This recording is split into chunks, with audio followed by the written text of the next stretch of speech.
guys, welcome back to the Pack Life and welcome back to what I would consider the epitome of our high intensity interval training.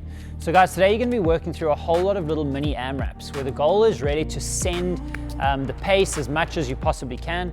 We're going to be working for 2 minutes super hard, followed by another full 2-minute rest, which means that we get a long chance to recover, which means that for the next round we'll be ready to go and we can push as hard as possible again. You can almost think of these little 2-minute AMRAPs as full-on sprints, to be honest with you. All right, so what do those actual sprints consist of? This one is called Skatman.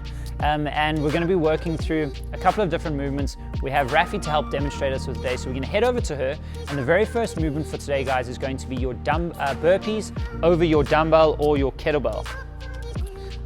All right, so the big thing here, guys, is to try and line your hips up with the kettlebell. That makes it easy to jump straight over when you are doing that jump. Okay, if you want to do a half version, you just don't go through the push-up portion. Keep those hips up nice and high, just like Rafi's doing. And guys, if you get stressed out about jumping over the dumbbell, you can just step over the dumbbell if you want to. All right, from there, guys, we're going to move on to our hang squat cleans, but that's our focus point for today, so we're going to come back to that at the end. The next movement you need to think about, guys, is going to be our jumping lunges. This is in round number 3 where you're going to be doing jumping lunges. Raf's going to demonstrate those for us. Guys, keep your torso nice and upright. We're looking for a full range of motion, getting the knee all the way down to the ground and making sure your knee tracks over your toes in that front leg. All right, guys, if you don't want to do jumping lunges, you can move on to a backwards lunge or a forwards lunge. Up to you, whichever you feel most comfortable with. And we recommend this if you don't have solid knees at the moment. All right, the next and last movement, guys, is going to be our front squats. So Raf goes back to her kettlebell. She's going to hold this in the front rack position, not in the goblet squat position, guys. She's got her hand tucked into her sternum nicely, the elbows pointing down 45 degrees, and that kettlebell is pressed in as closely to her chest as she can get it. Normal squat mechanics apply. Squat to depth, knees over the toes, maintain that lumbar curve. Beautiful stuff, looking good. All right, so guys, you can catch the rest of the flow of this workout on BoxChamp. But for now, we're going to move on to the actual focal point for today, which is that hang squat clean. So stick around if you want to see a couple more points of performance to make sure you nail that movement in today's workout.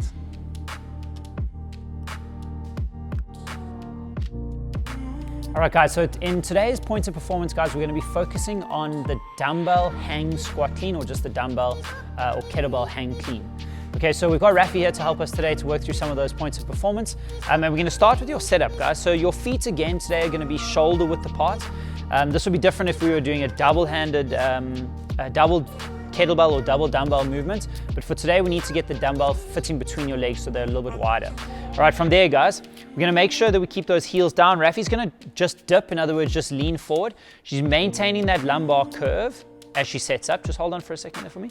So she's maintaining that lumbar curve, and you'll notice that her shoulder is in front of the kettlebell. Okay, she was keen to get going, but you guys can see that this is important that you can get this right. From there, guys, she's going to drive through her heels, keep her arm nice and long while her hips reach extension and she shrugs up nice and high. Very nice. Show us one more time, please, Raf. Lovely, good job. Okay, so we've got the momentum of the kettlebell traveling upwards. Then Rafi is going to pull herself under the kettlebell and into the bottom of the squat position, which is where we're catching today. So she shrugs up high and catches at the bottom. She's used the weight of the kettlebell to actually actively pull herself down, and she's caught in this front rack position. Guys, really nice and important to remember, show us one more time, is that at the bottom of the squat, she maintains that lumbar curve, and this kettlebell is close in to her chest, her elbows at 45 degrees. She's working really nice and hard on that core, and then she's going to stand up from there. And those are our points of performance, guys, on the kettlebell hang squat clean or hang clean. I hope that's helped today. We'll catch you guys next time for another tip.